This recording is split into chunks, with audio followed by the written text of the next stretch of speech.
தமிழகம் எங்கும் கிளைகள் கொண்ட Annamalai institute of hotel management and hospital management படிப்பில் சேர்வதற்கான அட்மிஷன் நடைபெறுகிறது. தாயுமானவர் திட்டத்தின் கீழ் வீடு வீடாக ரேஷன் விநியோகித்த ஊழியர் மீது மர்ம நபர்கள் தாக்குதல் நடத்திய சம்பவம் பரபரப்பை ஏற்படுத்தியுள்ளது. கன்னியாகுமரி மாவட்டம் நந்தன்காடு நியாய விலை கடையைச் சேர்ந்த ஊழியர் ஜபா ஜாஸ்பர் தாயுமானவர் திட்டத்தின் கீழ் குளக்கச்சி பகுதியில் வீடு வீடாக ரேஷன் பொருட்கள் விநியோகித்துக் கொண்டிருந்தார். இந்நிலையில் மர்ம நபர்கள் அவரை சரமாரியாக தாக்கினர். தாக்குதல்களில் ஈடுபட்டவர்களை உடனடியாக கைது செய்து ஊழியர்களின் பாதுகாப்பை அரசு உறுதி செய்ய வேண்டும் என்று சட்டமன்ற உறுப்பினர் ராஜேஷ்குமார் வலியுறுத்தியுள்ளார்.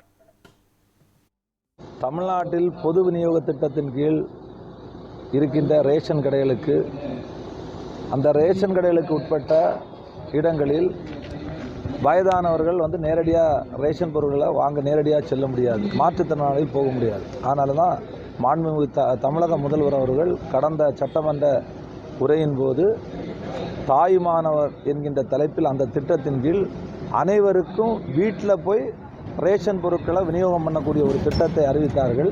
மார்த்தாண்டம் பகுதியில் குளக்கச்சி என்கின்ற இடத்தில் இருக்கின்ற ரேஷன் கடையில் இருக்கின்ற ஊழியர்கள் இல்லத்திற்கு, அதாவது வீட்டுகளுக்கு சென்று அந்த பொருட்களை விநியோகிக்கும் போது அங்கே குண்டர்கள் அந்த ரேஷன் கடையில் பணிபுரியக்கூடிய ஜபா ஜாஸ்பரம் அங்கே விநியோகிக்கும் போது அந்த குண்டர்களால் தாக்கப்பட்டார்கள்.